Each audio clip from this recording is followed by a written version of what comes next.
Something interesting I've noticed about zombie movies is they're sort of like zombies themselves in that they die out for a while and then they miraculously spring back to life out of nowhere. It seems like every 10 to 15 years we get this huge rush of zombie movies until people get tired of it. I'm just gonna call it zombie fatigue. There was a huge zombie craze in the 80s due to the original Dawn of the Dead, which led to a bunch of good zombie movies and a bunch of shitty zombie movies, until people got tired of it. The 90s, honestly a pretty zombie-free decade. But then 2002 rolled around, and Danny Boyle said, I want to make a zombie movie. And he did. He made a damn good one. 28 Days Later is fucking awesome. And there were a bunch of good movies that followed. Dawn of the Dead, the aptly named Shaun of the Dead. But the issue is, anytime something gets popular like this, a bunch of people want to ride the coattails, and those people aren't always the most talented. So there were a bunch of fucking shit zombie movies that came out. For context, I found a couple lists. This one seems pretty accurate. From 1990 to 1999, we see 65 zombie titles. Most of these don't even have zombies in them. And from 2000 to 2009, we see 463 titles. And most people just gave up and didn't want to watch them anymore. Except for me, I still went to Blockbuster, rented every DVD of zombie movies I could possibly find. For every rental, I lost a little bit of hope. I prayed and prayed I'd find the next Shaun of the Dead. And I did, in 2007, but the zombie craze was over. Nobody else but me watched it. With that, let's talk about Fido, the best mid-2000s zombie movie you haven't seen. Originally releasing at Sundance in 2006, it received mostly positive reception, which was followed by a less than stellar theatrical release in 2006. It grossed $456,000 on an $8 million budget due to a very limited theatrical release and aforementioned zombie fatigue in full effect. The film's set in a 1950s-esque alternate America that gets hit with this giant cloud of space radiation that reanimates the dead. Then due to the outbreak in zombie attacks, the military has to intervene, which leads to the world's first ever Zombie Wars. Mankind pitted against legions of the undead. When all hope seemed lost, one lone corporation stepped up to save the day. Zomcon. And our founder, Dr. Reinhold Geiger. Dr. Geiger discovered that if he gave the zombies a little poke to the brain, they'd stop coming back to life, which led to the US winning the zombie wars. So they slap up some metal fences around all the surrounding areas and everything's good. Well, not really. If you die, you still come back to life due to lingering radiation, but luckily they add these Zomcon buttons to everybody's house so they can come by and haul away the dead. Careful, Mrs. Smith. He's not the man you married. Look, I know this is like a Lord of the Rings level of lore so far, but bear with me, it pays off. Or does it? As an obvious next step, Dr. Geiger invents The domestication collar. With the collar in place, a red light comes on, telling us that the zombies' desire for human flesh has been contained. The collar effectively lets citizens keep zombies as dogs that carry things around for them or do remedial tasks around town.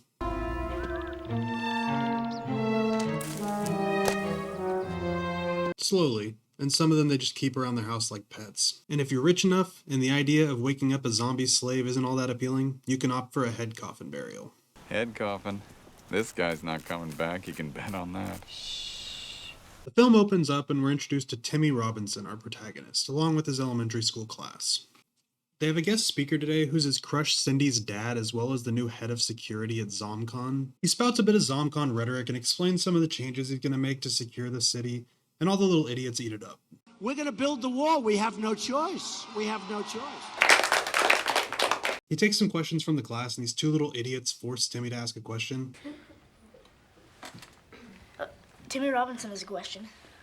He asks a pretty solid question, and everybody proceeds to make fun of him. Zombies dead or alive? What a stupid question. Really stupid. No, there's no such thing as a stupid question. He gives some non-answers, and it basically loops back to Zomcon are the saviors. So without Zomcon, we'd all be dead. And then where would we be?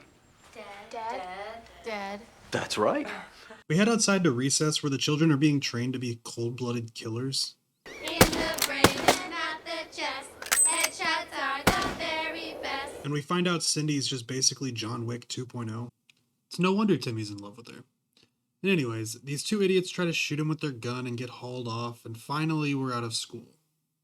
Timmy heads home and we get some nice B-roll of the town, and then we get introduced to some of his wacky-ass neighbors. First, we have Cindy, who just moved in down the road along with her Zomcon mouthpiece father. Next, my favorite, Mr. Mr. Theopolis, who has a very interesting relationship with his zombie Tammy, if you know what I mean. You naughty little boy. More on him later, but then we're introduced to this lovely lady. That's no way to treat a bicycle. Sorry, Mrs. Henderson. What have I told you about leaving your bike on the lawn? Now put it away properly. Lady's so fucking annoying. Yes, Mrs. Henderson. What did you say? No, Mrs. Henderson. What are you looking at, Theophilus? We meet Timmy's mom, who's played by Carrie Ann Moss, and she talks about how jealous she is of all the other neighbors, specifically how many zombies they all own. Timmy's dad gets home, and the mom butters him up with a martini before laying this on him.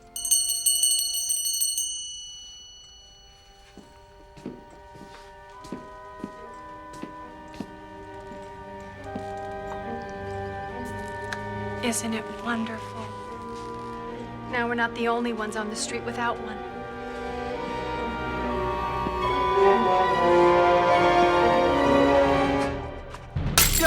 They get in an argument, and he argues that they can't afford a zombie due to all the funeral payments he has to make for when they inevitably die. I still can't believe you bought a funeral savings plan for Timmy. Oh, come on, Helen. The other kids hate him. You said so yourself. Bill. But the real reason is he's terrified of zombies because he had to kill his dad when he was younger. The dad's also just kind of a dick and takes pleasure in punishing the zombie any way he can. Oh, sorry. That was a different button. No, seriously, he does this a lot in the movie. You know, I bet with our new neighbor, we'll have the safest street in Willard. I can't argue with that. And obviously, it will be chained up in the backyard when it's not doing chores. The next day, Timmy really wants to play catch with his dad, but he seemingly hates him just as much as everyone else in the town. Aren't you gonna help me practice, Dad? Oh, was that today? You already changed it from yesterday. But I've already got the driving range booked. Don't other dads take their kids to the driving range? No. No, they don't. So the poor kid goes outside to play ball by himself, where Fido runs over his ball with the lawnmower, and he decides, hey, maybe I'll teach him how to throw a ball. And it goes poorly. You throw like a girl. Timmy then sulks off to the local park, and he notices some tomfoolery afoot. Someone's shooting at zombies from within the bushes, and obviously it's the fucking dickhead brigade. Get him! So they catch him and threaten to shoot him. Headshot, Roy. That's the first smart thing you said all day. But just in the nick of time, Fido rolls up and saves the day. He tosses the little twerps around and they run away. It's here that Timmy realizes he may actually have found a friend, and possibly a protector from this whole ass town that apparently wants him dead. Then they go back to playing catch.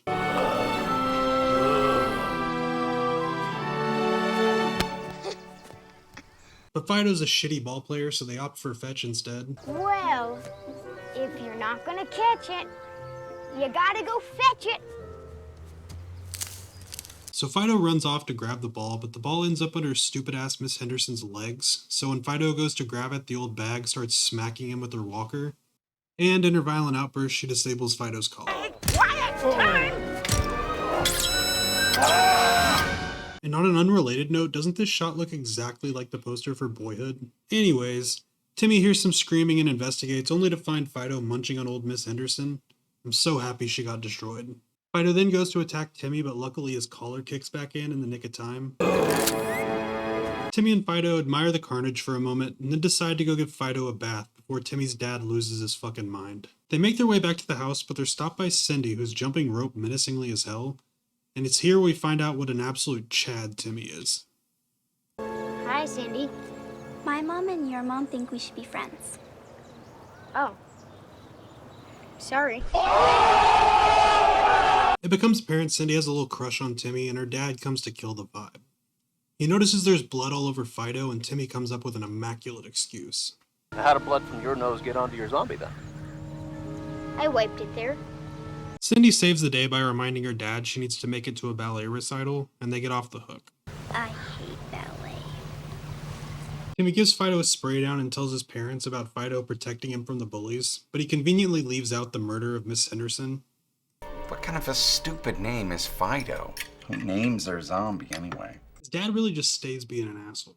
Cindy's mom and dad come over for dinner the next day. They talk about the disappearance of Mrs. Henderson, and they really hammer home the point that Old people can't be trusted. which leads to them really just digging into Timmy's dad's trauma. You must have been, what, 10? 11. Any kills? Just one. Someone close to home? It was his father. But you're fine now, aren't you, honey? Yeah. So yeah, just a nice eventful dinner party. I'd take Dee Dee's head off in a second if I had to. He always says that. Everybody leaves and I start to understand a little bit why everybody hates Timmy. The guy is entirely unable to play it cool. I just hope a zombie didn't get Mrs. Henderson. He basically asks in a series of what-ifs what would happen if anybody found out Fido bit Mrs. Henderson, to which the answer is he'll get chucked into the wild zone, which is what they call the area beyond the walls. Timmy, I think it's nice that you're caring so much about Mrs. Henderson, but I think she's going to be just fine. So to save Fido, Timmy heads out to hide Mrs. Henderson's body to make sure nobody finds out about the attack. Unfortunately, Miss Henderson's already been zombified and is mauling this dude with a tiny dog right as he sneaks out. Timmy returns to the scene of the crime to bury Miss Henderson, but he sees she's eating with her mouth open, which pisses him off, so he beats the absolute shit out of her and chops her head off for having such bad manners.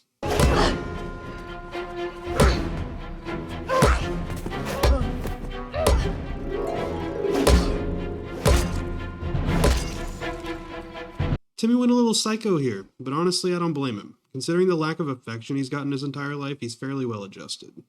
Sorry, Mrs. Henderson. So he gives the old bitch a shallow grave and dips out, unknowingly leaving Miss Henderson's lunch to become a zombie for later on. Back at home, Timmy hears Fido screaming in the middle of the night and goes to investigate. Fido's collar's on the fritz again and his screaming could very well wake up Timmy's parents. Then Mr. Theopolis struts up to save the day. Zombie troubles? Despite this man being a zombie fucker, this guy's so sick. We head to Theopolis' sex dungeon, basement, and they work on fixing Fido. Not the teeth, Tammy. Not the teeth, Tammy. While he works on Fido, Theopolis gives us a bit more zombie lore. For example, why Tammy's less decomposed than you'd expect, and why Fido still wants to smoke cigs even after he's dead. Here you go, Sparky.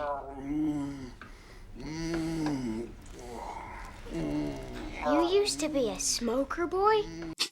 Every time he calls him boy, it fucking destroys me. So Theopolis explains he used to be a Zomcon employee, and that's why he has the tools to fix the collar. So Fido's all fixed, good to go. But he has to watch this. The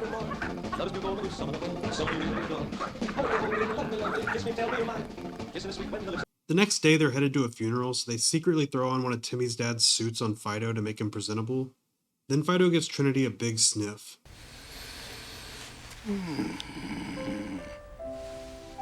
And they have a little moment.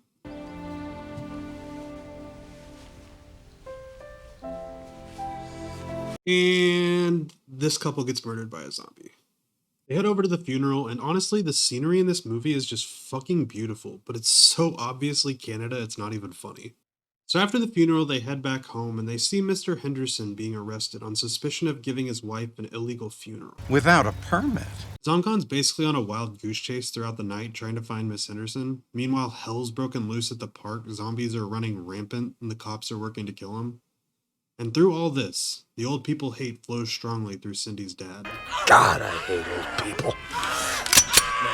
The next day, Timmy and Fido are having fun washing the car together, and Timmy's mom comes out to give the boys some tea.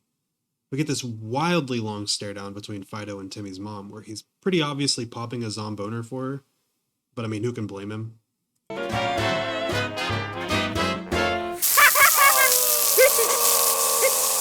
Fucking cockblock, man. So the dad comes up to further kill the mood, and Helen tries to get him to spend some time with the family today, a pretty sensible request. And then she pretty obviously implies that she's pregnant. I have a secret to tell you. You're all wet, Helen. But he doesn't want to hear it and opts to go play golf instead. Stay with us today, and we can be a family. Besides, you don't even like Floyd. You told me yourself. I said Floyd cheats at golf. I didn't say I didn't like him. Fucking prick. These two little cocksuckers tell Cindy's dad about Fido attacking them, but he sees right through their shit. I think that you shot the old lady just like you shot Dougie over there. No way! It's all Timmy Robinson's fault. So they get pissed and attack Timmy and Fido while they're out on a walk and then tie them both to trees. And I really misjudged these kids. They're fucking geniuses. Listen to this plan. Steve Robinson, I'm gonna shoot him dead just before he gets to you. I'm gonna save your life and the zombie's gonna get blamed for everything. Somehow their plan doesn't work out, and the skinny idiot accidentally shoots his friend to death, and then Fido proceeds to tear the skinny kid to shreds. A great thing about this movie is pretty much everybody gets their just desserts. Fido menacingly walks towards Timmy, his collar's deactivated. Timmy's days are numbered. Fido combats his nature, and through the power of love and friendship, he doesn't eat his friend. I knew you wouldn't eat me, boy. I knew it. But his stupid zombie fingers are too uncoordinated to untie the knot, so Fido has to go find Helen to help free Timmy. You gotta go for help. This scene is such an obvious ripoff of Lassie, and I'm fucking here for it. So Fido locks up the children he murdered to keep Timmy safe, and then he runs off to find Helen. While he's on his way to get help, Helen gets attacked by the dog-walking zombie, and Mr. Theopolis rolls up to save the day. Well, kinda. He has the aim of a stormtrooper.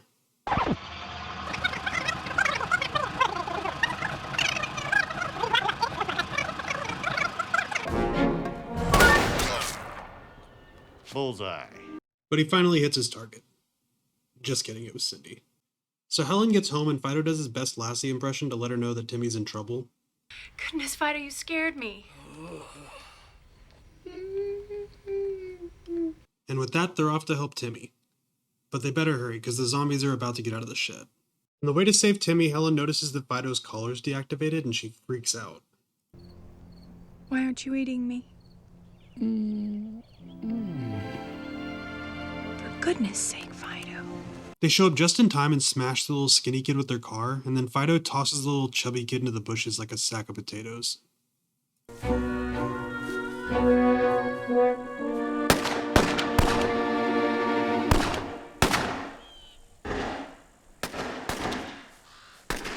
Jesus Christ, lady. We have a little heartfelt moment with the family, and then they set the little boys ablaze. And I don't want you thinking that what we did is normal or okay in any way. I don't. With all the evidence destroyed, the family can finally go back to their normal life, starting with a cookout with Cindy's family. But Cindy's dad starts getting real weird during boys' time in the man cave. My first kill. That is Uncle Bob. He then starts insinuating Fido's involvement in Miss Henderson's disappearance.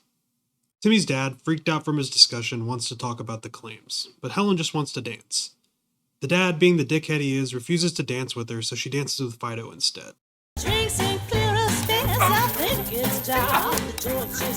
Bill! This dude just stays losing. So Zomcon finally finds Miss Henderson's body, and with it, Timmy's ball. And the next morning, when Timmy wakes up, Fido's gone, being hauled off by Zomcon. And Cindy's dad can't help but rub it in Timmy's face that he's won.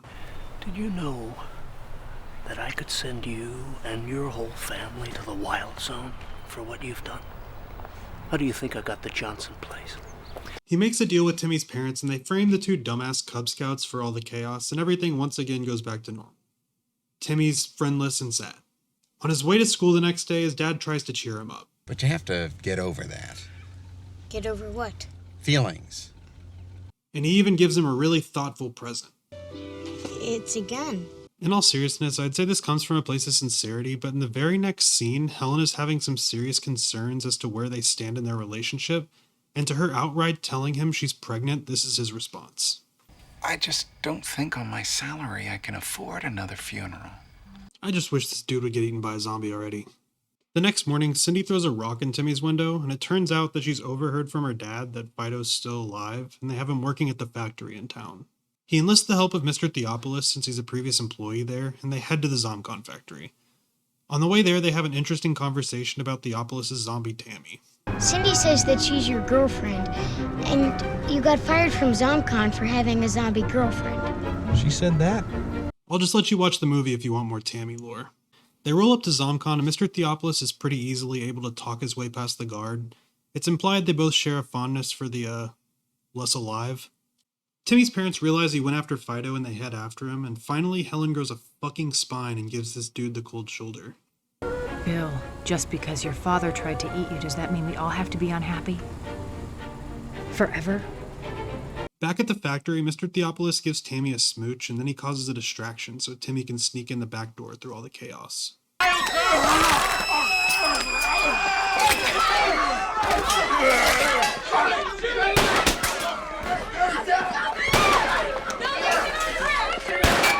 And this guy accidentally shoots Tammy in the face, so Mr. Theopolis fucking jumps over the counter and beats his ass. Timmy searches through the factory for a bit to find Fido, and when he eventually does, Cindy's dad hauls him off, so Fido has to try and find a way to escape.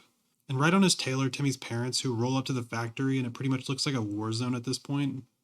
And knowing that Timmy's dad's a huge fucking pussy, she asks for the gun so she can go in herself. Bill, give me the shotgun. I am a good fuck.